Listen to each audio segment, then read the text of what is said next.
الحمد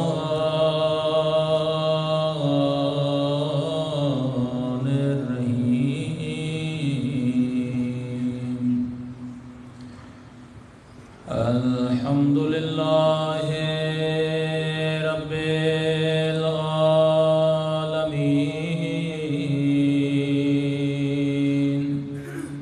الحمد لله كما هو أهله.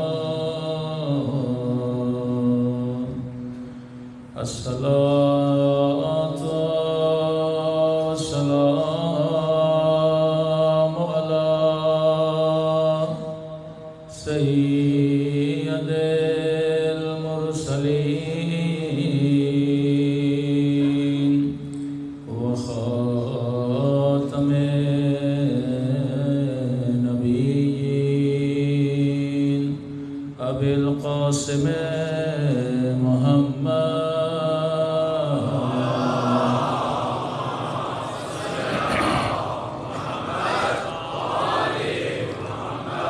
وعلى آله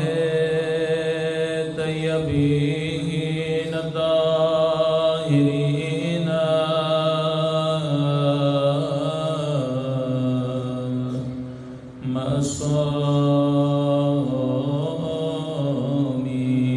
معصومين. سمجھ کی مولا کی ظہور کی دعا. اللہم کل ولیک حجت میں صلواتک علیہ وعلی آبائہ فی هذه الساعة وفي كل وليا وحافظا وقائدا ودليلا وعينا حتى تسكنه أرضك طوعا وتمتعه فيها برحمتك يا أرحم الراحمين. صلى الله عليه وسلم.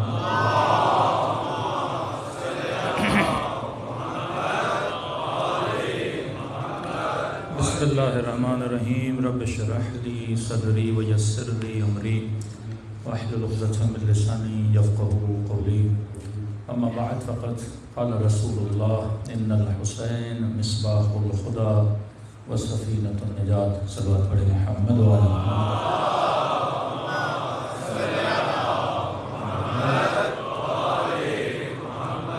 دعا ہے پروردگار عالم ہم سب کی عبادتوں کو اپنی بارگاہ عالی میں قبول فرمائے اور جس مقصد زندگی سے اس فرش عذاب پہ تشریف لے آئے خدا ان مقاصد میں بھی ہم سب کو کامیابی نصیب فرما دے.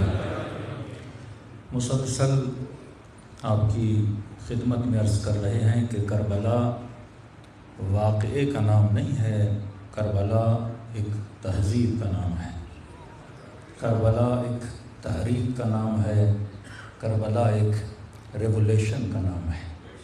کربلا کا مطلب وجود انسان کو بیدار کیا جائے، غفلتوں کی نیند سے اسے اٹھایا جائے اور یہ سمجھایا جائے کہ دنیا میں کس مقصد کے لیے لایا گیا.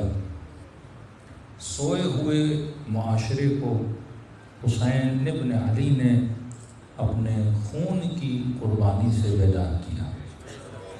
صرف اس معاشرے کو نہیں بلکہ تا قیامت یہ خون ہر سوئے ہوئے انسان کو بیدار کرتا رہے گا. کربلا کا ایک اعلیٰ ترین مقصد یہ بھی تھا کہ امامت انسان کی سمجھ میں آ جائے کہ جب لوگ امام کا ساتھ چھوڑتے ہیں تو تو امام قتل کر دیے جاتے ہیں۔ جب لوگ امام کا ساتھ چھوڑتے ہیں تو یزید جیسے ظالم ان کے اوپر حاکم بن جاتے ہیں۔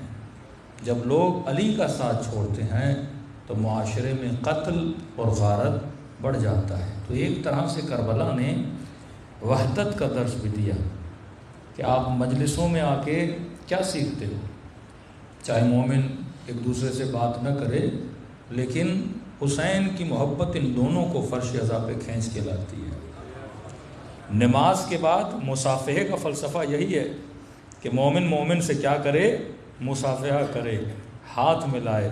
کہ کل ہم نے بتایا کہ خوف خدا کی نشانیوں میں سے ایک نشانی یہ ہے کہ انسان کے اندر ایتھیکل ایگریمنٹس ہونے چاہیے، اخلاقی طور پہ مضبوط ہونا چاہیے۔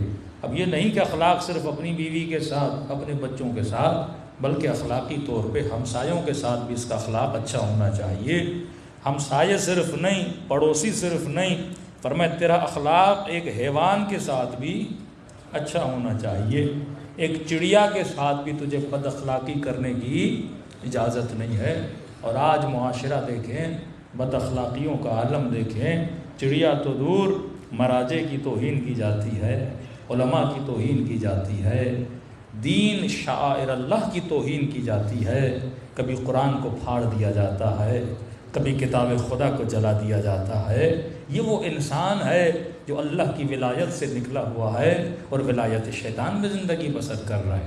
اب توہین ہوتی ہے، ایک مرتبہ قرآن جل جائے تو اس انسان اکا بکا ہو جاتا ہے، ارے اللہ کی کتاب کو جلا دیا۔ اسی طرح کربلا میں نبی کے نواسے کو کاٹا گیا، ان کے لاشے پہ گھوڑے دوڑائے گئے، وہ بھی تو توہین اسلام ہے۔ بلکہ یہاں تک بول دیا اگر کوئی مومن کی توہین کرتا ہے یہ بالکل ایسے ہے جیسے خانہ خدا کو گرا دیا جائے۔ تو یہ بھی ہماری کچھ غلط فہمیاں ہیں کہ ہم سمجھتے ہیں کہ توہین صرف یہ ہے کہ کتاب جلائی جائے۔ بندہ خدا اگر تو کسی مومن کی توہین کرتا ہے، بندہ خدا اگر تو کسی انسان کی توہین کرتا ہے، اگر کسی انسان کو ذلیل کرتا ہے تو یہ بھی برابر ہے اس توہین کے۔ توہین ہوتی ہے، یہ نہیں کہ کم ہے یا زیادہ ہے، ہاں یہ ضرور ہے سزا اعتبار کے حساب سے کم و زیادہ ہوتی ہے۔ اگر کوئی وہن مذہب کرتا ہے تو اس کی سزا اسلام میں موت ہے، اس سزا کی کوئی بخشش نہیں ہے۔ اگر کوئی رسول کی توہین کرتا ہے، اگر کوئی شاعر اللہ کی توہین کرتا ہے تو اسلام میں سخت ترین سزائیں سنائی ہیں۔ تو کربلا اسی چیز کا نام ہے کہ آؤ دیکھو کس نے حسین کا ادب کیا اور کس نے حسین کی توہین کی تھی۔ جس نے حسین ابن علی کا ادب کیا خدا نے ان کو نور کے ممبروں پہ بٹھا دیا کہ علی تم اور تمہارے شیعہ نور کے ممبروں پہ ہوں گے۔ آج پوری دنیا شہدائے کربلا کو یاد کرتی ہے، لیکن جس نے توہین کی آج پوری دنیا اس یزید ملعون پر لعنتیں بھیجتی ہے۔ تو انسان کو سوچنا چاہیے کہ لعنت کسی پر بھی آ سکتی ہے، رحمت بھی کسی پہ آ سکتی ہے۔ اگر تو تہذیب کربلا میں زندگی گزارے گا تو خدا کی رحمتوں کی بارش تیرے سر پر ہوگی، لیکن اگر تیرے اندر اخلاق یزیدی ہوگا تو انسان کے اوپر لعنت بھی آ سکتی ہے۔ صلوات پڑھے محمد و آل محمد۔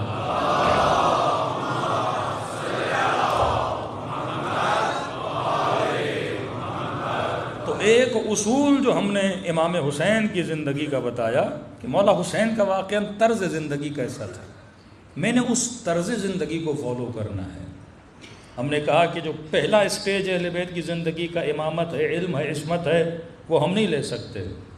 دوسرا اسٹیج زمانے سے تعلق رکھتا ہے، لیکن اصول اہل بیت ہر زمانے میں پابرجا ہیں۔ آپ گھر بدل لوگے، کھانے بدل لوگے، لیکن پیٹ کو کھانا تو چاہیے، یہ اصول ہے۔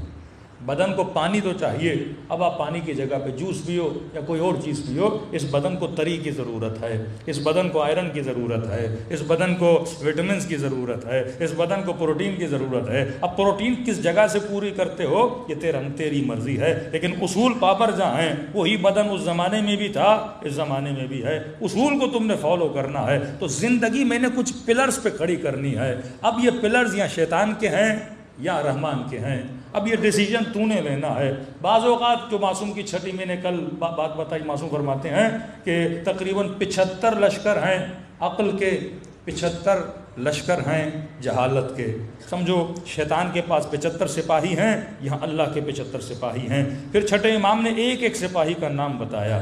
فرمایا ہر انسان انہی سپاہیوں کے ساتھ پیدا ہوتا ہے. فرق یہ ہے تیرے اندر سے اگر نیک آدمی ہے اس کے اندر بھی یہ سپاہی ہیں، برا آدمی ہے اس کے پاس بھی نیک سپاہی ہیں. مثلا آیت اللہ عظمیٰ بہجت اتنے نیک آدمی، اب یہ نہیں کہ ان کے پاس جہالت کے سپاہی نہیں ہیں، لیکن انہوں نے اپنے سپاہیوں کو یا مار دیا ہے یا کوما میں بھیج دیا ہے. اسی طرح یہ نہیں کہ یزید کے پاس رحمان کے سپاہی نہیں ہیں، لیکن یزید ان سپاہیوں کو کیا کر دیا ہے؟ قتل کر دیا ہے. یہ سپاہی خدا سب کو دیتا ہے. کچھ کے پاس بالفعل ہیں، کچھ کے پاس بالقوہ ہیں. اب بالفعل اور بالقوہ کی اصطلاح اپنے ذہنوں میں بٹھا دیں. دیکھیے یہاں کافی جوان بیٹھے ہوئے ہیں لیکن شادی شدہ نہیں ہیں، تو یہ بالقوہ باپ بن سکتے ہیں پر بالفعل باپ نہیں ہیں. شادی ہوگی تو بعد میں جا کے باپ بنیں گے. جتنی بچیاں کنواری ہیں وہ بالقوہ ماں تو ہیں پر بالفعل ماں نہیں ہیں. مطلب ابھی ماں نہیں ہیں لیکن آگے جا کے ماں بن سکتی ہیں. صلاحیت موجود ہے لیکن صلاحیت کو بروئے کار ابھی تک لایا نہیں گیا. اسی طرح ہر بندے میں یہ صلاحیت موجود ہے کہ وہ سخی بنے. ہر بندے میں یہ صلاحیت موجود ہے وہ صبر کرے. ہر بندے میں صلاحیت موجود ہے اپنے غصے پہ کنٹرول کرے. ہر بندے میں صلاحیت موجود ہے اپنی شہوت پہ کنٹرول کرے. ہر بندے میں صلاحیت موجود ہے وہ عابد بنے، وہ زاہد بنے، وہ صابر بنے، وہ شاکر بنے، وہ حسد کو خود سے دور کرے. یہ ساری صلاحیت ہم سب میں موجود ہیں. اسی طرح ہم سب میں یہ صلاحیت موجود ہے کہ ہم ظالم بنے، ہم حاسد بنے، ہم مبغض بنے. دنیا کا گندے سے گندا کام ہم کر سکتے ہیں کیونکہ قوہ اختیار پروردگار عالم نے ہم نے دیا ہے. اب یہ 75 سپاہی ادھر ہیں، 75 سپاہی ادھر ہیں. ہم نے کیا کرنا ہے؟ ہم نے جو صلاحیتیں چھپی ہوئی ہیں ان صلاحیتوں کو بروئے کار لا کے پریکٹیکلی اس سپاہی کو ہم نے استعمال کرنا ہے. اب پریکٹیکلی کرتے جاؤ گے اس سپاہی کو طاقت ملتی جائے گی اور دوسرے سپاہی کو مار دو گے. شمر نے کیا کیا؟ اس نے اپنے ہاتھوں سے اچھے سپاہیوں کو تیر مار کے قتل کر دیا. ہر نے کیا کیا؟ ہر نے اچھے سپاہی کو زندہ کیا، برے سپاہی کا گلا گھونٹ دیا. تو صلاحیت ہم سب میں موجود ہے. اب ایک اور مثال دوں تاکہ اور بات واضح ہو جائے. کچھ لوگ کہتے ہیں مولانا کیا فطرتاً بھی کوئی نیک ہو سکتا ہے؟ مثلا پیدا ہوتے ہی کیا سب میں یہ صلاحیتیں ہوتی ہیں؟ ایسا ہے. مثلا ایک ہی گھر میں ایک مومن کو 2 بچے ہوئے، دونوں ٹوئنس، ایک ہی ماں کے، ایک ہی باپ کے، ایک ہی گھر میں پیدا ہوئے. لقمہ اسی باپ نے کھلایا، تربیت اسی ماں نے کی. مطلب دونوں کی تربیت سیم ایک ہی ماں کر رہی ہے، کھانا بھی وہی، اسی ماں کا دودھ پی رہے ہیں. لیکن جیسے یہ بچے بڑے ہوتے ہیں ایک بچہ کنجوس ہوتا ہے، ایک بچہ سخی ہوتا ہے. تربیت ایک ماں نے کی ہے، لقمہ ایک ہی باپ کا، شکم ایک ہی مادر کی، نطفہ ایک ہی باپ کا. لیکن جیسے بڑے ہوتے ہیں ایک سخی ایک کنجوس. اب آپ نے دیکھا ہوگا کئی بچے ہوتے ہیں نا سفرے سے چیزیں اٹھاتے ہیں، ٹافیاں اٹھا لی، سخی ہوتے ہیں، دوسرے بچے کو ٹافیاں بانٹتے رہتے ہیں. لیکن ایک بچہ وہ ہوتا ہے خدا نہ خاص اس کے ہاتھ میں ٹافی لگ جائے، ہاں پورا گھر پیچھے لگے لیکن یہ مٹھی نہیں کھولتا. مجال یہ کسی کو اپنی چیز دے دے. اب یہ بچپن سے کنجوس ہے، وہ بچپن سے سخی ہے. یہ خدا دادی صلاحیتیں ہوتی ہیں. اب کہتے ہیں کہ ابتدا دونوں کی الگ الگ ہے. ابتدا میں شاید آپ کو لگے کہ عدالت نہیں ہے، یہ بائی نیچر سخی ہے، یہ بائی نیچر تھوڑا کنجوس ہے. تو میں اس کی مثال اس طرح دیتا ہوں کہ آپ نے وہ لوگ جو ریس کرتے ہیں، دوڑتے ہیں میدان میں، آپ نے دیکھا ہوگا ان کے نمبرز برابر نہیں ہوتے. ریسنگ کے لیے بعض آپ نے دیکھا ہوگا کہ مثلا 1 2 3 4 5 تو ایک پیچھے ہوتا ہے، 2 تھوڑا آگے ہوتا ہے، 3 اور آگے ہوتا ہے، 4 اور آگے ہوتا ہے. تو واقعاً دیکھنے والے کو لگتا ہے بھائی یہ سب کو برابر کیوں نہیں کھڑا کیا، یہ آگے پیچھے کیوں کھڑا کیا گیا ہے. تو کہتے ہیں ابتدا ایک جیسی نہیں ہے. لیکن جب آپ ان سے پوچھو گے تو وہ کہتے ہیں سائز کے اعتبار سے، میٹر کے اعتبار سے اگر انتہا سے کاؤنٹ کیا جائے تو ان کی انتہا کیا ہے؟ انتہا رینج برابر ہے. تو ہو سکتا ہے ہماری ابتدا ایک جیسی نہ ہو پر اللہ نے انتہا ایک جیسی رکھی ہے. جس نے وہ اجر حاصل کرنا ہے، عقل، اختیار، حساب و کتاب، انتہا خدا نے سب کی کیا رکھی ہے؟ سیم رکھی ہے. اب کوئی بچہ سخی، اب یہ جو کنجوس ہے بالفعل ایک جہالت کا لشکر اس میں ایکٹیو ہے، اور یہ جو سخی ہے بالفعل اس کے اندر لشکر عقل کا سپاہی ایکٹیو ہے. جس کے اندر بائی نیچر ایک چیز ایکٹیو ہے اس نے اس چیز کو بچانا ہے, مطلب اس چیز کو ثابت رکھنا ہے تاکہ یہ چیز اس سے چھوٹ نہ پائے. اور جس چیز میں وہ ایکٹیو نہیں ہے اس نے سپاہی کو کیا کرنا ہے, ختم کرنا ہے, ایکٹیو کرنا ہے. کئی ایسے بچے میں نے دیکھے ہیں کہ والدین کہتے ہیں مولانا اتنا اس کو سمجھایا, آج فلاں جگہ پہ جا کے جھوٹ بولنا ہے بیٹا. کہ اس کو کوئی 15-20 منٹ ہم نے ٹریننگ کروائی ہے جھوٹ بولنے کی کہ فلاں آفس میں جا کے آپ جھوٹ بولو. کہتے ہیں بڑی کوشش کی لیکن یہ جوان جھوٹ بول ہی نہیں سکتا. اب یہ کمال نہیں ہے کہ یہ جھوٹ نہیں بول رہا, اس کی نیچر میں ہے کہ وہ جھوٹ بول ہی نہیں سکتا, اس کی نیچر میں ایسا ہے. اب اس کے لیے کوئی اور چیز کمال والی ہوگی, لیکن ایک آدمی یہ جھوٹ بڑی آسانی سے بول لیتا ہے, اس کے لیے بڑا جہاد ہے جھوٹ نہ بولنا. جو جھوٹ بولتا ہی نہیں اس کے لیے جہاد نہیں ہے, جو جھوٹ ریگولر بولتا ہے اس کے لیے بڑا جہاد ہے. مثلا ایک آدمی کے اندر جن سے مخالف کی طرف رغبت بہت کم ہے, اب یہ بولے کہ مولانا میں نامحرم بچیوں کو یا لوگوں کو نہیں دیکھتا, اس کے لیے کمال نہیں ہے. وہ بندہ جس کے اندر رغبت موجود ہے وہ اگر نہ دیکھے اس کے لیے یہ چیز کمال بن جاتی ہے. مثلا آپ کو بھوک لگی ہے اور اسلام کہتا ہے یہ کھانا نہ کھاؤ مثلا اس وقت, یہ باعث کمال ہے. اب ایک بندے کا پیٹ بھرا ہوا ہے اور وہ کھانا نہیں کھا رہا تو یہ کمال نہیں ہے. تو چھٹے امام فرماتے ہیں کہ یہ تم نے پہلے صلوات پڑھے مولا کی شان پر,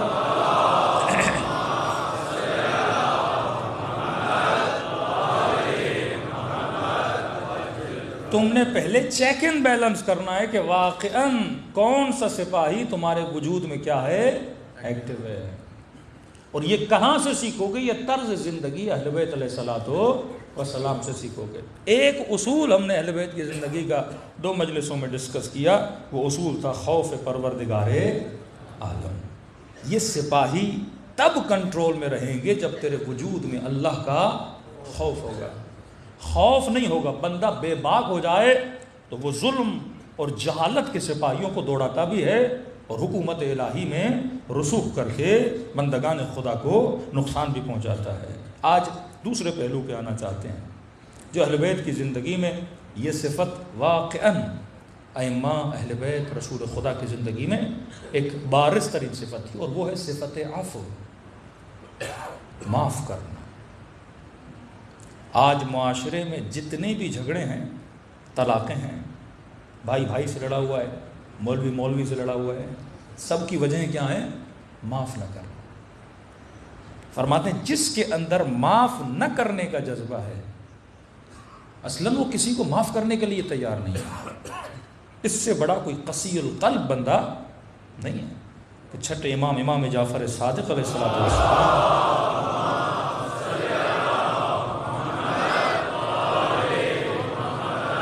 مولا فرماتے مومن سے ناراض ہو اور 3 دن سے زیادہ گزر جائیں, اگر صلح نہ کریں دونوں پر اللہ کی اور اہل بیت کی لعنت ہے. یہ کیسا مومن ہے جو معاف کرنے کا جذبہ نہیں رکھتا, جبکہ خود دنیا کے سارے گناہ کر کے اللہ کے مصلی پہ بیٹھ کر کہتا رب عالمین میرے گناہ بخش دے. الا تحب یغفر اللہ لکم, کیا تم پسند نہیں کرتے خدا تجھے معاف کرے؟ کہ حبیب کہہ دے اگر یہ پسند کرتے ہیں میں انہیں بخشوں تو ان کو بولو یہ میرے بندوں کو بخشنا سیکھیں. ہم اللہ سے بڑی سخاوت کا تقاضا کرتے, پر کہتے ہم سخاوت نہ کریں. ہم کہتے ہیں صبح سے شام تک گناہ کرے لیکن خدا میرے گناہوں کو بخش دے, لیکن ہم کسی مومن کو معاف کرنے کے لیے تیار نہیں, بھائی بھائی کو معاف کرنے کے لیے تیار نہیں, بیوی شوہر کو معاف کرنے کے لیے تیار نہیں, ماں بیٹے کو معاف کرنے کے لیے تیار نہیں. یہ جتنی سوسائٹی میں پرابلمز ہیں معاف نہ کرنے کی وجہ سے. اصلاً پاکستان کا پولیٹیکل ایشو کیا ہے کہ کوئی ایک دوسرے کو معاف کرنے کے لیے تیار نہیں ہے. اللہ کہتا ہے بہتری معاشرے میں آ ہی نہیں سکتی اگر معافی کا جذبہ نہ ہو. ارے فتح مکہ کے بعد جنہوں نے جنگ احد میں تکلیفیں دی رسول خدا کو, جناب حمزہ کے بدن کو مسلح کیا گیا, ناک کاٹی گئی, کان کاٹے گئے, توہین کی گئی, لیکن وہی ابو سفیان رسول کے سامنے آتا ہے, معافی کا طلبگار ہوتا ہے, رسول خدا اس کو اسلام میں آنے کی اجازت دیتے. فتح مکہ کے بعد جب یہ لوگ ہجرت کر کے مدینے گئے تو ان کی بیویوں ان کے ساتھ اور ان کے بچوں نے مہاجرین کے ساتھ بڑی زیادتیاں کی، اور جب یہ واپس آئے اور وہی بیویاں قدموں پہ گر گئیں، وہی بچے، اب فتح مل گئی نا، رسول مکے کے حاکم بن گئے، قرآن کی آیت اتری ہے، حبیب ان کو کہو کہ اگر معافی مانگ رہی ہیں تو بخش دیں، کوئی بات نہیں، لیکن خطا نہ کریں، یہ نہیں کہ پھر پلٹ کے گناہ کریں، معافی ہے۔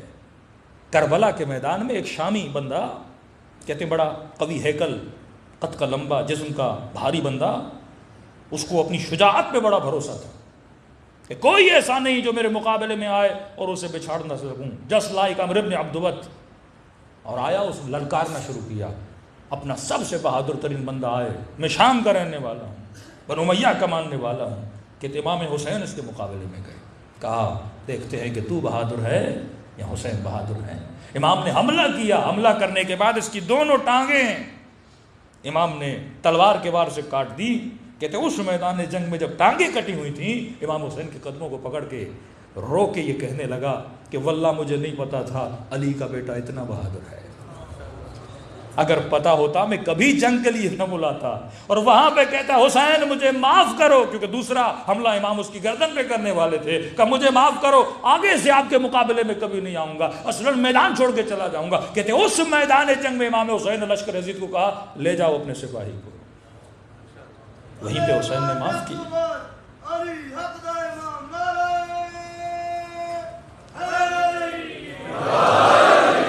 معافی کا جذبہ اگر مومن کے وجود میں نہ ہو، یہ مومن کیسا ہے؟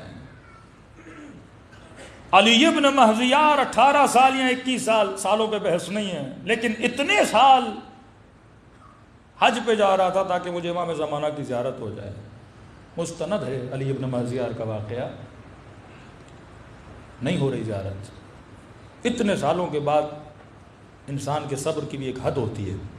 خانہ خدا کے غلاف کو پکڑ کے ہلا ہلا کے کہنے لگا پروردگارا کیوں اپنے ولی کو میری نگاہوں سے چھپایا ہوا ہے؟ شکایت کرنے لگا خدا، اتنے سالوں سے آ رہا ہوں۔ پیچھے سے کسی نے کاندھے پہ ہاتھ رکھا، علی ابن مہزیار اس نے نہیں چھپایا، تیرے عمل نے چھپایا ہوا ہے۔ اور جب لے گئے اس کو، امام سے ملاقات ہوئی، 3 دن ایک خیمے میں امام کے ساتھ رہا، تو وارد ہونے کے بعد، سلام کرنے کے بعد امام نے اسے یہ جملہ بولا کہ علی ابن مہزیار 18 سال سے، اتنے سالوں سے میں تیرا انتظار کر رہا تھا، تو آ کیوں نہیں رہا تھا؟ تعجب سے کہتا مولا آتا میں تھا ملنے کے لیے، ملتے آپ نہیں تھے، اوپر سے مجھے کہہ رہے ہیں کہ تو مجھ سے ملنے کیوں نہیں آتا تھا؟ امام نے کہا علی ابن مہزیار 2 بیماریاں ہمارے چاہنے والوں کے دلوں سے اگر نکل جائیں تو ہماری زیارت ہو جائے۔ فرمایا دین کی ویلیو اتنی نہیں ہے جتنی دنیا کی ویلیو ہے، یہ ہمیشہ دنیا کو دین پہ ترجیح دیتے ہیں۔ دوسرا فرمایا علی ابن مہزیار، یہ بات یاد کا مولا یہ صفت تو میرے اندر نہیں ہے، کہ دوسری بات سن، علی ابن مہزیار اتنے سالوں سے جب حج پہ آتا تھا اپنی سگی بہن سے تو ناراض تھا، جب تو میرے شیعہ کے ساتھ صلہ رحم نہیں کرے گا، مجھ سے توقع نہ رکھو کہ میں تیرے ساتھ صلہ رحم کروں۔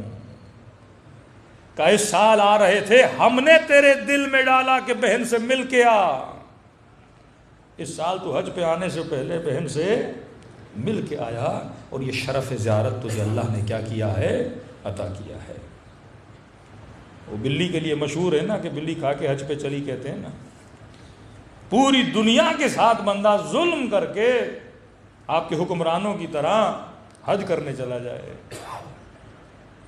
قوم و ملت کی لعنتیں سمیٹ کے بندہ امام کی زیارت کے لیے مثلا چلا جائے، خانہ خدا کی زیارت کے لیے چلا جائے۔ انما یتقبل اللہ من المتقین، خدا عمل کس کا قبول کرتا ہے؟ جو صاحب تقوی ہے۔ ایک لفظ ہے مدعی، یعنی دعوے دار۔ ہم دعوے دار ہیں کہ عاشق خدا ہیں، ہم دعوے دار ہیں کہ ہم بڑے خوف خدا رکھنے والے ہیں، ہم دعوے دار ہیں کہ ہم بڑے متقی ہیں۔ فرماتے ہیں کبھی کبھی اپنے دعوے پر بھی غور کیا کرو کہ واقعاً وہ دعویٰ سچا بھی ہے کہ نہیں ہے، کہ تم کہتے ہو لا الہ الا اللہ، کہ میں اللہ کے علاوہ کسی کو الہ نہیں مانتا، واقعاً تیرا دعویٰ سچا ہے کہ نہیں ہے؟ قرآن کہتا ہے من اتخذ الہ ہوا، کچھ لوگ وہ ہیں جنہوں نے الہ اپنی ہوا و ہوا سے نفس کو بنایا ہوا ہے۔ کوفیوں نے دعویٰ کیا، لیکن جب وقت اجابت آیا تو اپنے دعوے سے پیچھے ہٹ گئے۔ ایک بہت قصہ بڑا پیارا قصہ ہے حضرت سلیمان کا. کہتے نبی سلیمان ایک جگہ سے گزر رہے تھے تو حضرت سلیمان پودوں سے، پلانٹ سے، درختوں سے بھی باتیں کرتے تھے. کہتے ہیں یہ جتنا علم ہے، پلانٹس کا جتنا علم ہے کہ اس پودے کا یہ فائدہ ہے وہ فائدہ ہے، یہ حضرت سلیمان سے زیادہ نسلوں میں منتقل ہوا. وہ ایک پودے کو، پلانٹس کو اٹھاتے تو اس سے پوچھتے تھے بتا تیرا فائدہ کیا ہے، تو پودا بھی حضرت سلیمان کے ساتھ کلام کرتا تھا. حیوانوں کے ساتھ باتیں کرتے تھے، چونٹیوں کے ساتھ کلام کرتے تھے. دوسری خوبی حضرت سلیمان کی یہ تھی کہ حضرت سلیمان جس بھی چیز کو دیکھتے تھے اس چیز کو دیکھ کر اللہ کی یاد میں آتے تھے. یہ انبیاء کا ایک درس ہے. شیطان کبھی بھی اصل کا انکار نہیں کرتا. شاید میں نے کل کی مجلس میں کہا تھا شیطان اصل کا انکار نہیں کرتا. شیطان کیا کرتا ہے؟ مثلا ایک خوبصورت پھول ہے. اب شیطان آپ کو یہ نہیں بولے گا کہ پھول خوبصورت نہیں، شیطان آپ کو اس پھول کے اندر اسٹک کر دے گا، پھنسا دے گا کہ تم پھول میں ہی پھنسے رہو اور آگے نہ بڑھو. انبیاء کا کام، اولیاء کا کام کیا ہے کہ آپ کو صرف حسن میں نہ پھنسائے رکھیں، آپ کو خالق حسن تک پہنچائیں. ہاں، شیاطین امت کیا کرتے ہیں؟ حسن تک. ہاں مال ہے، اچھی بات ہے کمانا، لیکن اس میں اٹک نہ جانا، حسن میں اٹک نہ جانا. ایک حسین سے دوسرے حسینوں تک جمپ نہ لگاتے رہنا. اور وہ وہی کرتا ہے، آپ کو حسن میں اتنا مشغول رکھے گا پوری زندگی تلاش حسن میں گزر جائے گی. ایک باکمال چیز دیکھو گے شیطان اس میں پھنسا لے گا تمہیں. اس کا کام ہی یہی ہے، وہ وہم کے ذریعے تجھے ان چیزوں کا عاشق بناتا ہے. فرماتے ہیں جتنی بھی کائنات کی چیزیں اگر ان کا ریفرنس خدا کی طرف نہ جائے تو چیزوں کا کوئی فائدہ نہیں ہے. تبھی فرمایا بہترین چیزیں جب تمہارے سامنے فوراً کہو سبحان اللہ، اللہ کی تعریف کیا کرو، حسن کو دیکھ کر خالق حسن تک پہنچا کرو. اور یہی کام مذہب میں آ کر کرتا ہے. مثلا شخصیت پرستی اسی چیز کا حصہ ہے. وہ شخص تب با کمال ہے جب اس کو دیکھ کر تم کہاں پہنچو؟ خدا تک پہنچو. اب بندہ شخص کے اندر ہی اٹک جائے اور خدا تک نہ جائے. غلات کا معاملہ کیا تھا؟ وہ حضرت علی کی شخصیت میں اٹک گئے، آگے نہیں بڑھ پا رہے. علی با کمال اسی لیے ہیں تاکہ تجھے کمال اعلیٰ یعنی خدا تک پہنچائیں. رسول معجزے اس لیے کرتے تھے تاکہ تجھے کہاں تک پہنچائیں؟ خدا تک پہنچائیں. اب بندہ وہیں پر آ کر کیا ہو جائے؟ رک جائے. یہودی موسیٰ پر رک گئے، عیسائی عیسیٰ پر رک گئے، مسلمان محمد پر رک گئے، زیدی چوتھے امام تک رک گئے. یہ رکنا سب سے بڑی بیماری ہوتی ہے. تم آگے بڑھو اور اس ریفرنس کو کہاں تک پہنچاؤ؟ پروردگار عالم تک پہنچاؤ. شیطان ان چیزوں میں محدود کر دیتا ہے. تو میں نے مزاحن شاید کل مثال بھی دی تھی کہ اگر کوئی آپ کو اپنے گھر میں دعوت دے اور کھانا کھلائے اور آپ کھانے کی تعریف کرتے رہو، بنانے والے کی تعریف نہ کرو، اس سے بھی برا لگتا ہے. اسی طرح جب تو کائنات کے حسن کی تعریف کرتا ہے اور خدا کی تعریف نہیں کرتا تو خدا کو بھی اچھا نہیں لگتا. واقعاً یہ نطفہ نجس، اس کو اتنا حسین کس نے بنایا؟ یہ بدبودار نطفہ، یہ نجس نطفہ، اس کو اتنا حسین کس نے بنایا؟ خدا نے بنایا. مولا فرماتے اولہ نطفہ وآخرہ جیفہ. تیرا اپنی حقیقت کو پہچان کہ انسان تیری ابتدا نطفہ ہے، تیری انتہا کیا ہے؟ مردار ہے. اس بیچ میں اتنی حسین زندگی کس نے بنائی ہے؟ پروردگار عالم نے بنائی ہے. تو حضرت سلیمان کی عادت تھی وہ چیزوں کو دیکھ کر کہاں پہنچتے تھے؟ خدا تک پہنچتے تھے. نیشنل جغرافی آپ کھولیں گے، مچھلی کی تعریف، عقاب کی تعریف، مختلف اللہ کی مخلوقات کی تعریف، لیکن کبھی یہ نہیں کہتے کہ ان کے بنانے والوں کی تعریف بھی کرے کہ واقعاً اس مچھلی کو یہ کس نے سکھایا کہ اس نے کس طرح اپنی غذا کے پیچھے جانا ہے. ایک حدیث بھی ہے اور واقعاً یہ نئی ریسرچ بھی ہے. آپ نے سنا ہوگا کہ ایک دریا کی بہت بڑی مچھلی ہوتی ہے جو کئی مچھلیوں کو کھاتی ہے. اب ظاہر ہر انسان کو برش کرنے کی بھی ضرورت ہوتی ہے، مچھلیوں کو بھی ضرورت ہوتی ہے کہ دانتوں میں کیڑے نہ لگ جائیں. اب یہ مچھلی سمندر سے باہر آتی ہے، اپنا منہ کھولتی ہے. پھر ایک پرندہ ہواؤں میں اڑتا ہوا خدا نے بنایا ہے، جس کی غذا ہواؤں میں نہیں ہے، اڑتا ہواؤں میں ہے. اور سمندر کی انتہا میں ایک مچھلی ہے جس کے دانتوں میں خدا نے اس کی غذا رکھی ہے. یہ پرندہ پھر نیچے آتا ہے اور مچھلی کے دانتوں سے اس کا جو کھانا ہے وہاں سے کھاتا ہے. اب کسی نے سوال کیا جب یہ مچھلی منہ بند کرے گی تو پرندہ تو مر جائے گا، اس کا بندوبست بھی خدا نے کیا ہوا ہے. یہ دنیا کا عجیب پرندہ ہے جس کے سر پر بھی نوک ہے جس کی چونچ کے نیچے بھی نوک ہے، اگر وہ منہ بند کرے تو مچھلی خود مر جائے، تو وہ تب تک انتظار کرتی ہے جب تک پرندے کا پیٹ نہ بھر جائے۔ یہاں اس کا پیٹ بھر جاتا ہے، یہاں اس کے دانت صاف ہو جاتے ہیں۔ یہ کمال کون کر رہا ہے؟ یہ خالق اعظم کر رہا ہے۔ اب بندہ پرندے کو کمال سمجھے، مچھلی کو کمال سمجھے، ارے تو با کمال نہیں ہے، یہ کمال کس کا ہے؟ خدا کا ہے۔ جناب یعقوب پر اللہ جب بلائیں نازل کرتا ہے، بیٹا مر گیا کا صبر کیا، بیوی بیمار ہوئی کا صبر کیا، بدن بیمار ہو گیا کا صبر کیا، اتنی بیماریاں بڑھتی گئیں، آخر میں لوگوں نے تانے دینا شروع کر دیے کہ یعقوب یقیناً تم نے کوئی برا کام کیا ہوگا تبھی خدا تجھے بلائیں دے رہا ہے، یقیناً تم نے برائی کی ہوگی،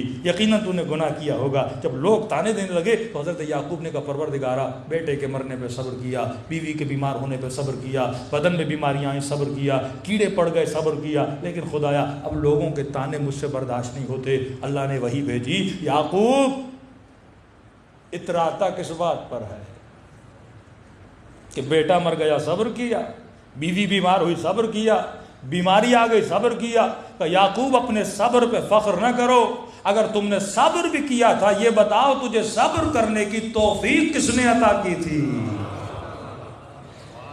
یہ میری توفیق تھی کہ تو نے صبر کیا۔ کبھی یہ نہ سوچا کرو امام حسین کی مجلس میں آ گیا تو تو نے بہت بڑا کم، ارے تجھے توفیق مجلس کس نے دی؟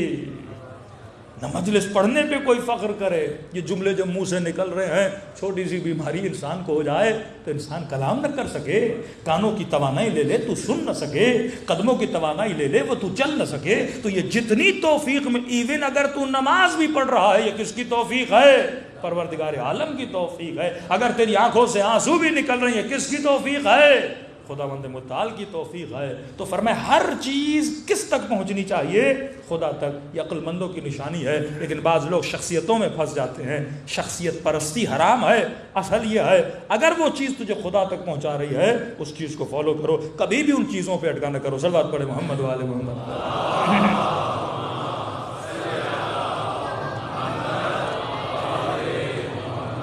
ہم نے کہا مدعی ادعا کرنا کہ واقعا میں علی کا ماننے والا ہوں یہ بڑا آسان ہے، مولا حسین کا ماننے والا، مولا میں ہوتا اپنی جان قربان کرتا، ادعا ہے، میں لا الہ میں موحد ہوں، یہ ادعا ہے، دعویٰ کر رہا ہوں کہ میں ماننے والا ہوں۔ لیکن کبھی میں نے 5 منٹ کے لیے سوچا کہ یہ دعویٰ کتنا سچا ہے، اگر واقعا پریکٹیکلی ایسا وقت میرے اوپر آئے میں کیا کروں گا؟ حضرت سلیمان گزر رہے تھے، کیا دیکھا؟ ایک چڑیا اور ایک چڑا، اب نر اور مادہ۔ اب یہ کہانیاں ہمارے اندر بھی ہیں اور حیوانوں کے اندر بھی ہیں، مزاج ایک ہی ہے۔ اب اس چڑے نے چڑیا کو باتیں کر رہے تھے اور باتیں دلچسپ تھیں تو حضرت سلیمان رک گئے۔ اب یہ جو نر تھا مادہ چڑیا کو بول رہا تھا کہ مجھ سے شادی کر لو، وہ مان ہی نہیں رہی۔ اب منوانے کے لیے وہ ایک دعویٰ کرتا ہے، کہتا ہے دیکھ اگر تو مان گئی نا تو میں اپنی چونچ سے سلیمان کا تخت اٹھا کے سمندر میں پھینک دوں گا۔ اب یہ حضرت سلیمان دیکھ رہے ہیں کہ چڑا بول رہا ہے کہ میں سلیمان کا تخت اٹھا کے سمندر میں پھینک دوں گا، کہ تو پتھر نہ اٹھا سکے تو تخت سلیمان کو اٹھا لے گا۔ سلیمان کو اچھا نہ لگا، کہ چڑیا ہوتے ہوئے جانتا بھی ہے میرا تخت نہیں اٹھا سکتا، اور اس کو پھنسانے کے لیے میرے تخت کو اٹھانے کی باتیں کر رہا ہے۔ کئی جوان بھی ایسے کام کرتے ہیں کہ آپ راضی ہو جائیں تو ہم چاند توڑ کے آ جائیں گے، ستارے توڑ کے آ جائیں گے، اور انسان بھی کتنا بھولا بھالا ہے، وہ بھی مان جاتی ہیں کہ ہم سے بہت پیار کرتے ہیں کیونکہ بولا ہے ہم ستارے توڑ کے آ جائیں گے۔ حالانکہ عقل سلیم والا ہر بندہ سوچ بھی لے کچھ ستارہ توڑ کے آ نہیں سکتا، اور توڑ کے آ بھی گیا تو اتنا بڑا ہے تو ہی مر جائے گا۔ کئی ستارے زمین سے زیادہ بڑے ہیں، کوئی توڑ ہی نہیں سکتا۔ اب یہ گیم ان دونوں میں چل رہی تھی، حضرت سلیمان نے سن لیا، وہ دعوے کیے جا رہے ہیں تخت سلیمان کو اٹھا لوں گا، تیرے لیے یہ کر دوں گا، تیرے لیے وہ کر دوں گا، اور سلیمان نے دونوں کو بلا کے ادھر آؤ۔ چڑیا اور چڑے کو کھڑا کیا، کہا کیا بول رہا ہے؟ میرا تخت اٹھائے گا، سمندر میں پھینک دے گا؟ تو کہنے لگا اے نبی سلیمان، المحب لا یلام، محبوب کی ملامت نہیں کی جاتی۔ آپ بھی جانتے ہو میں محبت میں دعوے کیے جا رہا ہوں ہاں، محبوب کی ملامت نہیں کی جاتی۔ آپ بھی جانتے ہیں میرے اندر اتنی طاقت نہیں ہے، دعویٰ کر رہا ہوں۔ حضرت سلیمان کو اس کا جملہ بڑا اچھا لگا۔ اب اس کی سفارش کرنے لگے اس چڑیا سے کہ جب بندہ اتنے دعوے کر رہا ہے، اتنی محبت کے وعدے دے رہا ہے، تو تو راضی ہو جا، اس سے شادی کر لے۔ اس نے کہا کہ نبی سلیمان ہوا مدعی، دعویٰ کر رہا ہے، کرے گا کچھ بھی نہیں میرے لیے۔ چڑیا سمجھدار تھی آج کل ہمارے نسلوں سے زیادہ، کہ نبی سلیمان دعویٰ کر رہا ہے، ایک نمبر کا جھوٹا ہے، میں نے کئی چڑیوں سے اسے یہ بات کہتے ہوئے سنا ہے، سب کو یہی بولتا ہے تخت سلیمان لے کر آ جاؤں گا، تخت سلیمان لے کر آ جاؤں گا، یہ کروں گا۔ جھوٹا ہے، دعویٰ کر رہا ہے۔ نبی سلیمان، میں نے کہا کیا کہ ہر چیز سے کیا لیتے تھے؟ سبق لیتے تھے، عبرت لیتے تھے۔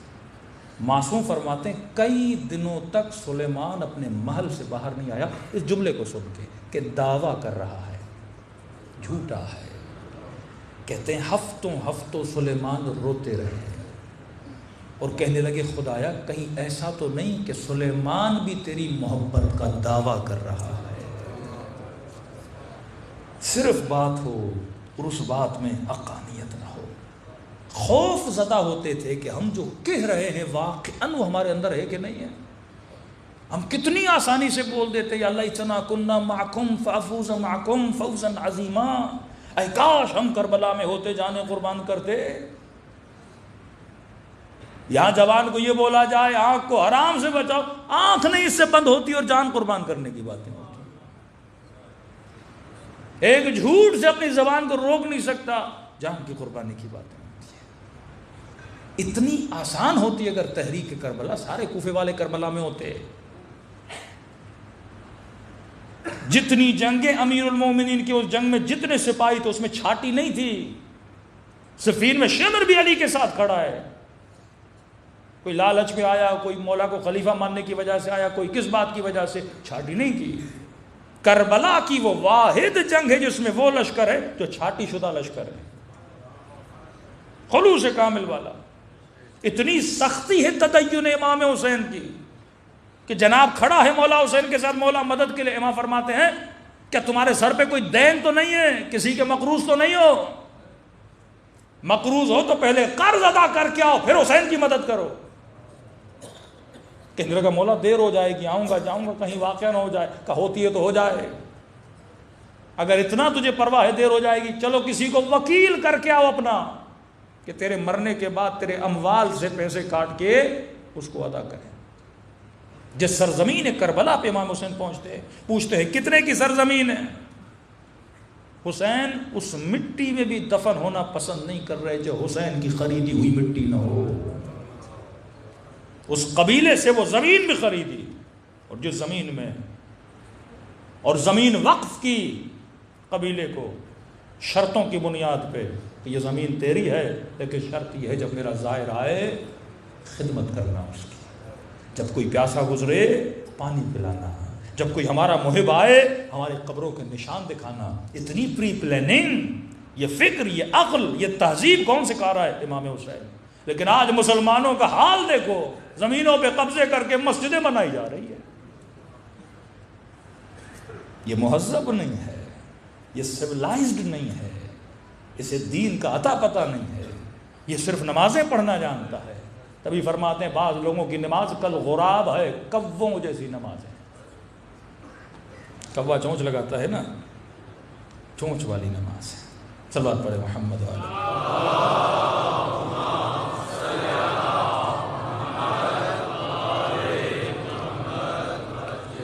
دوسری بات، جب بات حکمت کی ہو تو حکمت کی بات ہمیشہ تلوار کے دو لبوں کی طرح ہوتی ہے، ایک طرف کوئی اور ہوتا ہے، ایک طرف کوئی اور ہوتا ہے۔ مثلا رسول خدا یہ فرما رہے ہیں کہ حبیب بلغ ما انزل الیک من ربک فإن لم تفعل فما بلغت رسالته۔ اے حبیب اعلان ابلاغ کرو، جو ہم نے تجھے کہا وہ پہنچا دو، اگر تم نے یہ کام نہ کیا تو گویا تم نے رسالت کا کوئی کام انجام نہ دیا۔ اب اس بات سے آپ یہ سمجھیں کہ اللہ رسول کو دھمکی دے رہا ہے، اگر نہ کیا تو یہ ہو جائے گا۔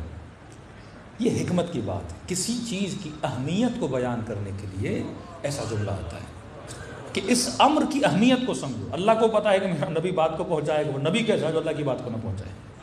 ہاں، یا بعض آیاتوں میں حبیب اگر تم علیہ باللہ شرک کرو تو اللہ کی تلوار تیری شہرگ پر ہے۔ ہاں، اب علیہ باللہ کوئی سوچ بھی سکتا ہے رسول کے لیے؟ کبھی کبھی کسی موضوع کی اہمیت کو بیان کرنے کے لیے سخت جملہ بولا جاتا ہے۔ مثلا غیبت کے لیے اتنا سخت جملہ کہ میں ممبر سے بھی ڈرتا ہوں اس جملے کو بیان کرتے ہوئے کہ جس نے غیبت کی گویا اس نے خانہ خدا میں اپنے محرم کے ساتھ زنا کیا۔ ہاں، موضوع کی اہمیت کو بیان کرنے کے لیے اس سختی کو بیان کیا جا رہا ہے کہ سمجھو یہ امر کتنا زنا کے لیے بھی ایسا نہیں بولا، غیبت کے لیے بولا۔ اب ہمارے لیے امر فحشا اتنا برا نہیں ہے، امر فحشا بہت برا ہے، اور ہمارے لیے غیبت اتنی بری بات نہیں ہے، لیکن اسلام میں غیبت اس سے زیادہ بری بات ہے، کیونکہ جب تو ایک گناہ کرتا ہے، مثلا خدا نخواستہ بند کمرے میں تو ایک گناہ کر دیتا ہے، اس کا تعلق تیری ذات سے ہے، لیکن جب تو غیبت کرتا ہے اس کا تعلق معاشرے سے ہے، فساد پھیل جاتا ہے، بھائی آپس میں لڑتے ہیں، طلاقیں ہو جاتی ہیں، مومنین کی دلوں میں تو نفرتیں پیدا کر دیتا ہے، اور مفسد فی الارض کی سزا اسلام میں سزائے موت ہے۔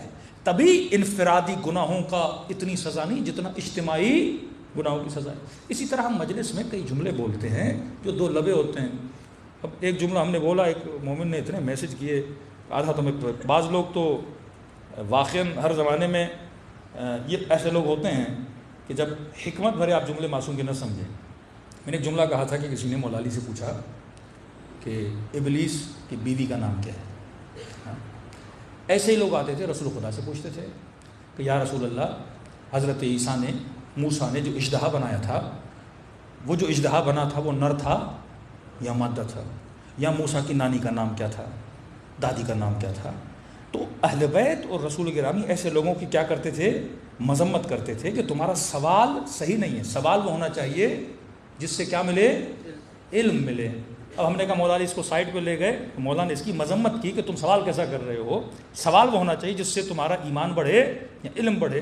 پھر یہ آگے بڑھا، لوگوں نے کہا مولا نے کیا جواب دیا، تو اس نے لوگوں کو یہ بولا کہ اب علی سے ایسے سوال نہ کیا کرو۔ ابن سعد کے باپ کے لیے مشہور ہے نا کہ مولا جناب ابن عباس فرماتے ہیں کہ علی جب خطبہ دے رہے ہیں، کبھی کبھی انسان وجد میں ہوتا ہے۔ اہل بیت اور چھٹے امام توحید مفضل آپ پڑھ لیں چھٹے امام کی، وہ راز امام نے بتائے ہیں کہ انسان پریشان ہو جاتا ہے۔ آخر میں امام بتاتے ہیں اب میں تجھے بتاؤں گا ملائکوں کی خلقت کیسے ہوئی، زمین کی پوری خلقت امام نے بتا دی، ملائکوں اب آج تک ہم تک وہ حدیث نہیں پہنچی ہے۔ اسی طرح امیر المومنین جناب ابن عباس کہتے ہیں مولا وجد میں تھے اور ایک بہت ہی علمی باتیں اور خطبے دے رہے تھے، اور وہ خطبہ نہج البلاغہ موجود ہے لیکن آدھا ہے، پورا نہیں ہوا، اور کہتے ہیں دیتے دیتے جب مولا نے دعویٰ کرتے تھے سلونی سلونی قبل ان تفقدونی، ایک بندہ بیچ سے اٹھا اور کہنے لگا کہ علی میرے سر پہ بال کتنے ہیں؟ اب مولا نے اسے یہ نہیں بتایا تیرے سر میں بال کتنے ہیں۔ سلونی کا مطلب یہ نہیں کہ ہر بندہ ہر سوال کرو، اہل بیت ہر فضول سوال کا کیا دیں جواب ہے۔ سلونی کا مطلب یہ تو علمی سوال کر جس سے تیرے ایمان کا فائدہ ہو، جس سے تیری دنیا آخرت آباد ہو۔ امام نے کہا بال کتنے وہ تو چھوڑتے، لیکن اتنا بتاؤ تو ہر بال کے پیچھے ایک شیطان بیٹھا ہوا ہے۔ مطلب یہ سوال تیرے ذہن میں شیطان ہی ڈال سکتا ہے کہ امام امت منبر پر بیٹھے اور تو سوال کیسے کر رہا ہے کہ آپ بولو مولا علی میرے باغ میں آم کتنے؟ بھائی میں نے تجھے بتا بھی دیا آم کتنے، تیرا کیا فائدہ ہوگا؟ امام نے کہا تجھے بتا بھی دوں سر پہ بال کتنے، تو گن پائے گا میری بات کو تصدیق کرنے کے لیے؟ ہاں، ایک ہمارے مولانا تھے، اب بعض اوقات یہ مجمع کے اندر مسائل بھی ہوتے ہیں نا، کوئی مولوی آتا ہے تو کہتے ہیں بس سوال کیے جائیں کیے جائیں کیے جائیں، یدی کوئی کام کا سوال کرو بندے خدا۔ مولانا کہہ رہے ہیں تھکا دیا مجمع نے، مولانا یہ سوال ہے، مولانا اچھا عمل کسی نے نہیں کرنا، قبلہ صاحب کوئی نصیحت تو کر دیجئے، چلو بھائی ہم نے کی، آپ عمل کرو گے تو ہم نصیحت کریں۔ جہاں جاتے ہیں مولانا یہ سوال، مولانا وہ سوال، مولانا اب مولانا سوال کے جواب دیے جا رہے ہیں کہ مجھے پتہ یہ عمل کرنے والے تو ہیں نہیں، مولوی کا بھی ٹائم پاس کر رہے ہیں، اپنا بھی ٹائم پاس کر رہے ہیں۔ تو کسی نے کہا مولانا یہ بتائیے حضرت آدم اور حوا کا نکاح کس نے پڑھایا تھا؟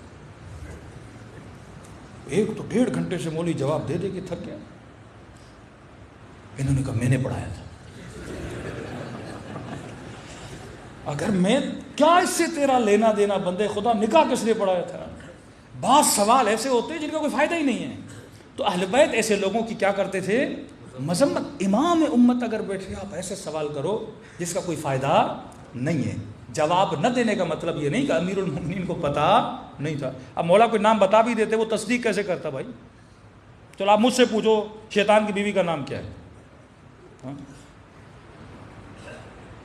میں بتا دوں جولی نام تھا اس کا. چلو آپ کس سے پوچھو گے؟ تصدیق کہاں سے کرو گے بھائی؟ جس سوال کی تصدیق نہیں ہو سکتی اس سوال کا فائدہ ہی بیکار ہے. تو آدمی سوال وہ کرے جس سوال کا کیا ہو فائدہ ہو. تو بعض حکمت کی باتیں کرتے ہیں، دماغ لوگوں کا پتہ نہیں کہاں چلا جاتا ہے. صلوات پڑھے محمد و آل محمد.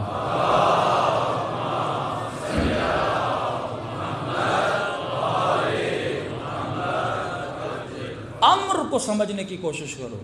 اب خدا یوسف کا قصہ سنا رہا ہے، بندہ اب یوسف میں اور قصے میں پھنس جائے. عبرت لو.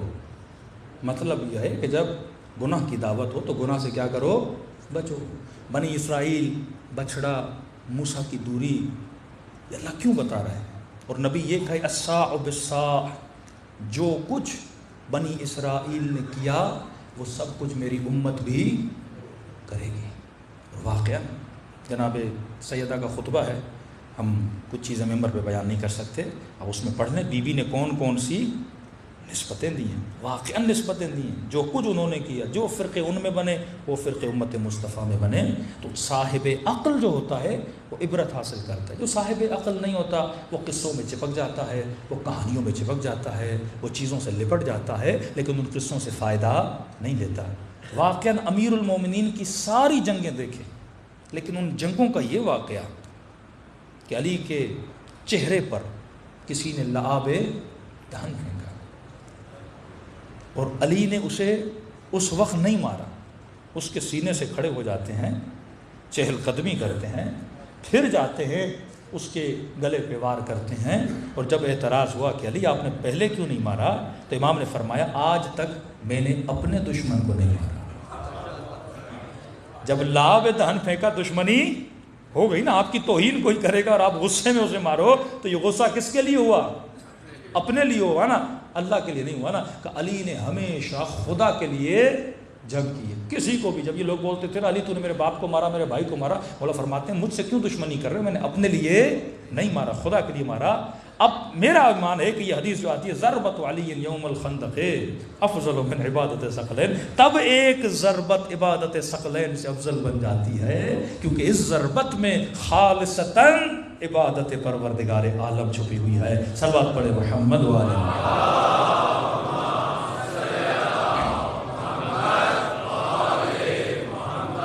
زندگی اہل بیت حکمتوں سے بھری ہوئی ہے. جس بندے میں حکمت نہیں عبادت کا فائدہ نہیں.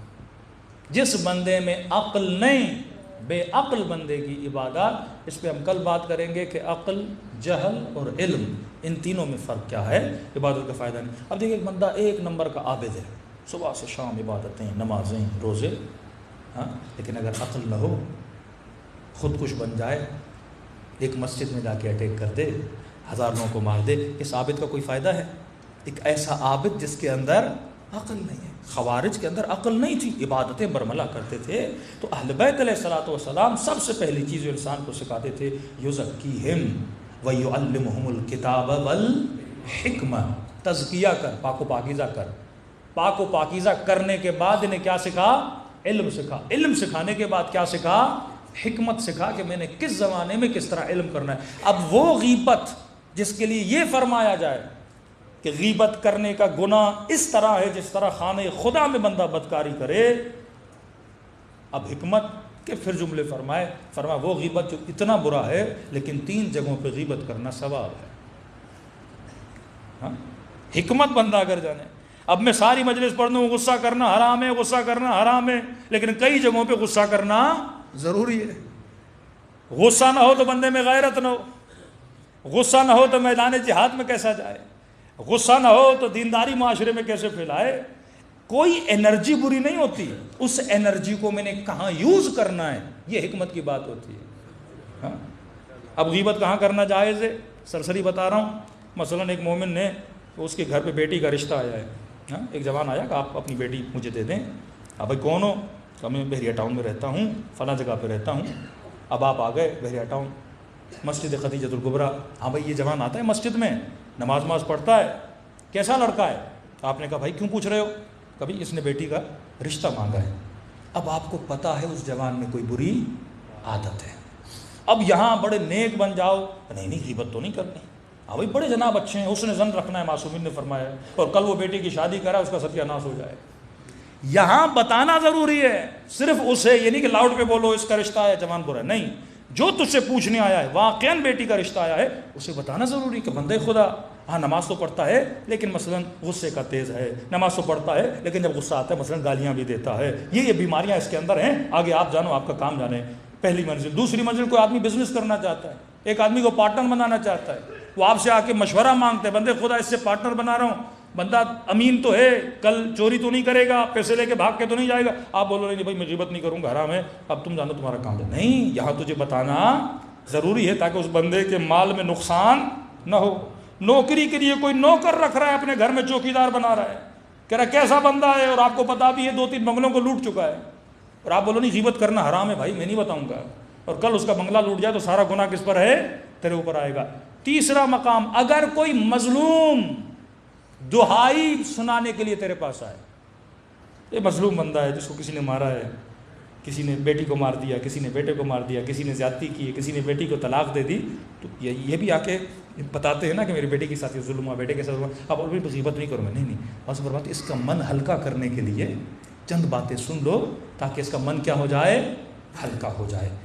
چند جگہوں پہ ایک چیز جائز ہے، ایک جگہ پہ کیا ہے؟ حرام ہے۔ صلوات پڑھے محمد وعلی محمد۔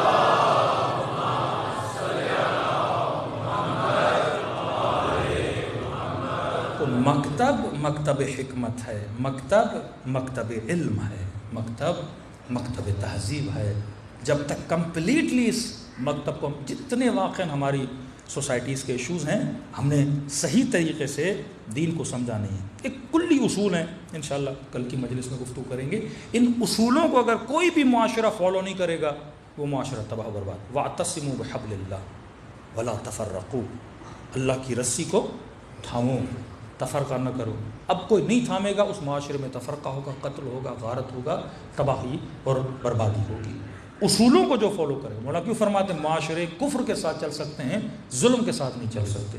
اصل بتا رہے امیر المومنین، ظلم ہوگا معاشرہ تباہ ہو جائے گا، کافر ہو لیکن عدل ہو، معاشرے میں امن بھی ہوگا، امان بھی ہوگا، سکون بھی ہوگا۔ یہ اصول زندگی اہل بیت ہیں، اگر انسان ان کو فالو کرے دنیا بھی آباد آخرت بھی آباد۔ آئیے کربلا چلتے ہیں، دعا کرتے ہیں کہ پروردگارا ہمیں بھی ایسا بنا جیسا تو نے حر کو بنایا، ہاں ہمیں بھی ایسا بنا۔ دیکھیے امام کے شہدائے کربلا میں 2-3 لوگ ایسے ہیں جن کا نام یزید ہے، 2-3 لوگ ایسے ہیں جن کا نام یزید ہے۔ ایک بصرے کا رہنے والا ہے، یزید نامی شخص، اس کو پتہ چلا کہ امام حسین کربلا پہنچے، اس نے اپنے 2 بیٹے عبداللہ عبید اللہ دونوں اٹھائے، ساتھ میں نوکر اٹھایا، ساتھ میں 2 دوست اٹھائے، 7 لوگ لے کر کربلا حسین کی نصرت کے لیے پہنچے۔ اصل کردار انسان کا صحیح ہونا چاہیے، وہ عشق، وہ مروت، وہ محبت اہل بیت سے ہونی چاہیے، واللہ زندگی کا پتہ نہیں ہے کتنے جنازے آپ اٹھاتے ہیں۔ فرمایا زندگی کی قدر جاننے کے لیے قبرستان جایا کر، صحت کی قدر جاننے کے لیے ہاسپٹل جایا کر، جوانی کی قدر جاننے کے لیے بوڑھوں کو دیکھا کرو۔ یہ جو تراوت خدا نے دی ہے یہ ہمیشہ باقی رہنے والی نہیں ہے، وقت گزر جاتا ہے، وقت کی قدر جانو، وقت کی قیمت جانو، کیونکہ معصوم فرماتے ہیں مرنے کے بعد وہ حسرت کھائے گا انسان۔ اب جو آپ کے مرحومین نہیں ہیں اور آپ کو مجلس میں دیکھ رہے ہیں وہ حسرت کھا رہے ہیں کہ یہ لوگ کتنا ثواب کما رہے ہیں، ہاں کہتے ہیں ہمیں فرصت مل جائے کہ ہم دوبارہ دنیا میں آئیں اور یہ ثواب کمائیں۔ گل پائگانی کا میں نے بتایا تھا نا کہ جب بیٹے نے خواب میں دیکھا کہ بابا واپس آئیں تو کیا کریں گے، کہ بیٹا 1 گھنٹہ بھی اللہ نے دیا نا واپس دنیا میں جانے کے لیے امام رضا کی زیارت پہ جاؤں گا۔ کہ کیوں بابا؟ کہ جتنی مرتبہ میں ان کی زیارت کے لیے گیا، ہر زیارت کے بدلے 3 مرتبہ مجھ سے ملنے کے لیے آئے، اور بندہ کہے گا میں زیادہ جاتا نا. تو وقت کی واللہ قدر جانو، قیمت جانو، اپنے وقت کو ضائع نہ کرو، اپنی آخرت اور بقا کے لیے زندگی گزارو. دلوں کو کربلا لے جائیں، سلام کریں اپنے آقا کی مظلومیت پہ، جنہوں نے بقا انسانیت کے لیے اپنا اصغر قربان کیا، اپنا اکبر قربان کیا، اپنی سکینہ قربان کی. کبھی انسان اپنے آپ سے شرم آتی ہے، حیا آتی ہے. مولا حسین کیا کچھ نہیں کیا آپ نے انسانیت کے لیے، اور واقعہ میں نے آپ کے لیے کیا کیا، بقا دین کے لیے کیا کیا. یہ توفیق مجلس حسین سے ملتی ہے سب مل کے. السلام علی الحسین وعلی علی ابن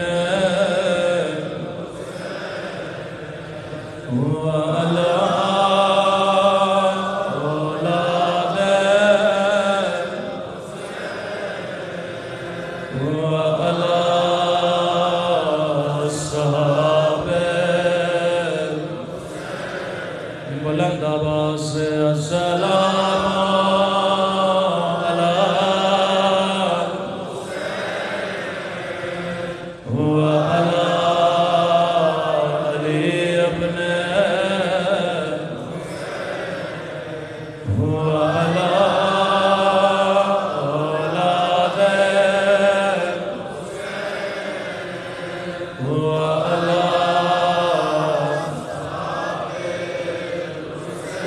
بلند آواز سے السلام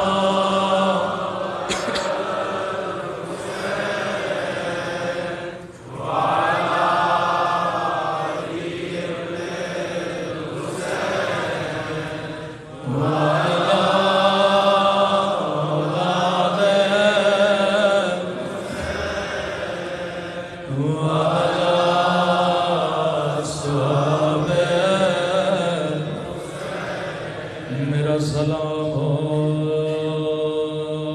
اس درد بھرے منظر پہ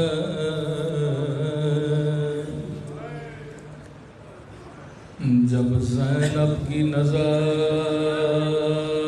حسین کی پامال لاش پہ پڑی، نگاہوں کو آسمان کی طرف بلند کیا،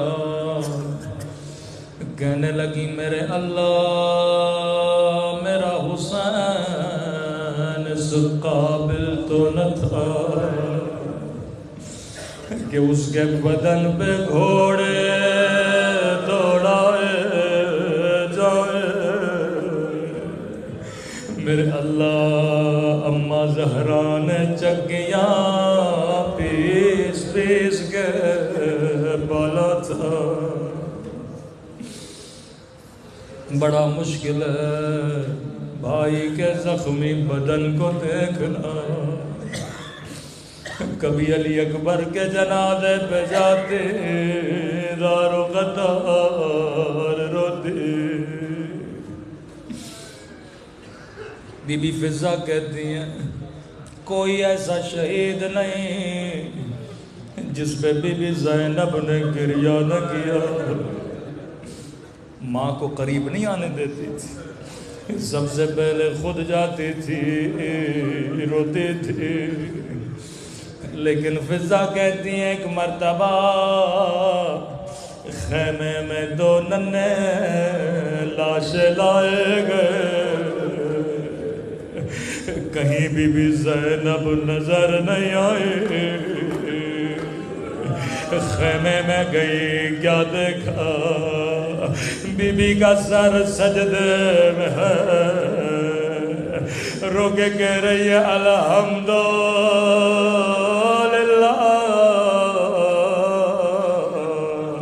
اے خدا تیرا شکر ہے تو نے زینب کی قربانی قبول کی. لیکن خیمے سے باہر نہیں آئی، بچوں پہ نہیں روئی، بچوں کے لیے کوئی مرثیہ نہیں پڑھا. قافلہ کوفے روانہ ہوا، پورے سفر میں کہتی تھی کوفے والو اگر کسی نے رسول کی زیارت کرنی ہے ایک نظر میرے علی اکبر کو دیکھو، یہ شبیہ رسول ہے۔ لیکن پورے سفر میں کبھی بچوں کے سروں کو نہیں دیکھا۔ قافلہ شام پہنچا، رو کے کہنے لگی عباس تیری آنکھیں بند کیوں ہے؟ اور تجھے زینب پہ بڑا ناز تھا، آج میرے ہاتھ میرا سینہ میرے سر بردہ نہیں ہے۔ لیکن کبھی بچوں کو دیکھ کے زینب نہیں روئی۔ راوی کہتا ہے زندان شام جب کٹے ہوئے سر لائے گئے، مولا حسین کا سر آیا، زینب نے گود میں لیا۔ علی اکبر کا سر آیا، اکبر کی ماں نے اٹھایا۔ قاسم کا سر آیا، قاسم کی ماں نے اٹھایا۔ فضا کہتی ایک مرتبہ دو ننھی گردنیں آئے، زینب کبھی حسین پہ روئے کبھی اکبر پہ روئے۔ سر لانے والے نے کہا کیا ان سروں کی ماں مر گئی ہے، کوئی لینے کیوں نہیں آتا؟ فضا نے کہا مجھے دو، یہ میرے بیٹے ہیں۔ گود میں لیا، کہنے لگی آقا دادے کیا بچوں سے ناراض ہو؟ پورے سفر میں بچوں کو گود میں نہیں لیا۔ کہنے لگی اماں فضا میں علی کی بیٹی ہوں، زینب جو ایک مرتبہ دے دے پھر واپس نہیں لیتے۔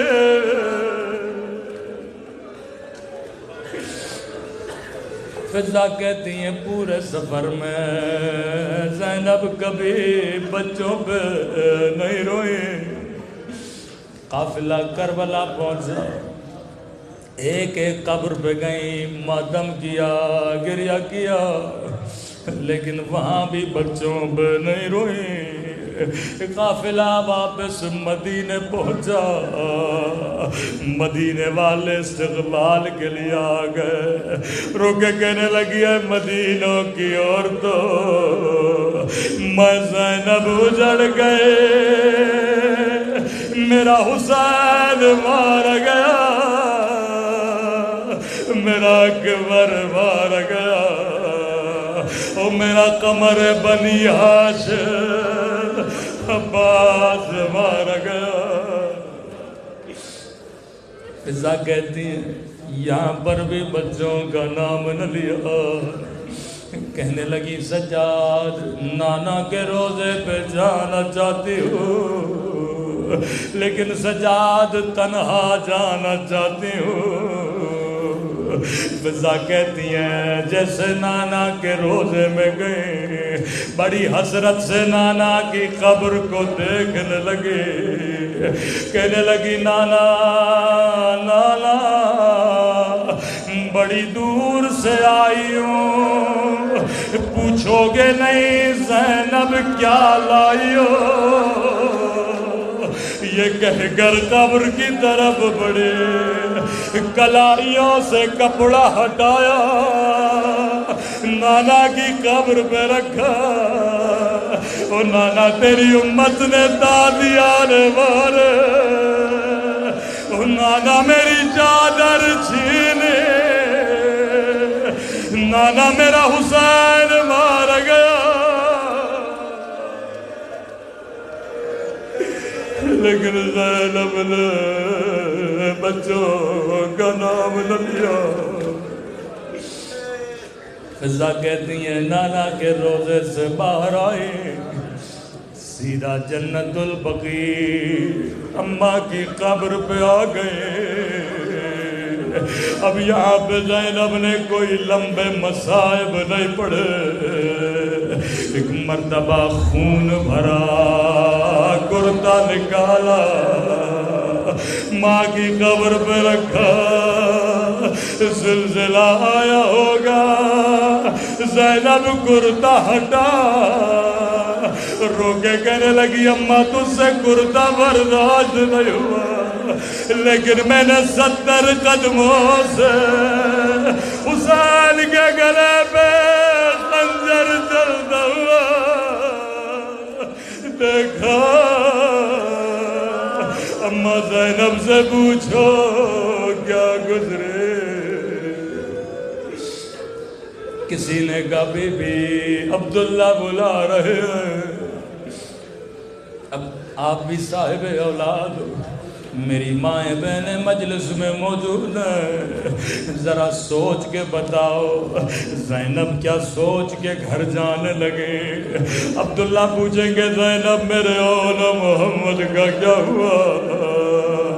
روایت کے جملے جیسے گھر کا دروازہ کھولا، عبداللہ کی نگاہ پڑی، کہنے لگے بوڑھی خاتون رک جا، میری زوجہ گھر پہ موجود نہیں ہے۔ رو کے کہنے لگی عبداللہ تو نے بھی نہیں پہچانا، اور میرا حسین مارا گیا، میرا علی اکبر مارا گیا، عبداللہ میں اجڑ گئے۔ یہاں پر بھی زینب نے بچوں کا نام نہ لیا، لیکن ذرا سوچ کے بتاؤ زینب کے سینے میں بھی ایک ماں کا دل تھا۔ جیسے گھر کے صحن کو دیکھا زینب کو یاد آیا کبھی تو بچے صحن میں کھیلا کرتے تھے۔ ایک مرتبہ بچوں کا کمرہ کھولا، کیا دیکھا دو ننھے سے مسلوں کو سینے سے لگایا۔ اے میرے بچوں اب زینب کا دل نہیں لگتا، اے خدا زینب کو بھی اٹھا لے۔ جب میرا حسین نہ رہا میں زینب بھی جی کے کیا کروں گی؟ اے خدا تجھے زینب کے یتیمی کا واسطہ، تجھے دو ننھے بچوں کا واسطہ، ہمارے مولا اور آقا امام کا ظہور فرما۔ اے خدا ہم سب کے صغیرہ کبیرہ گناہ معاف فرما، ہمارے والدین کے صغیرہ کبیرہ گناہ معاف فرما، تو مانگا نہیں مانگا خزانے قدرت سے عطا فرما۔ محترم حسین یا حسین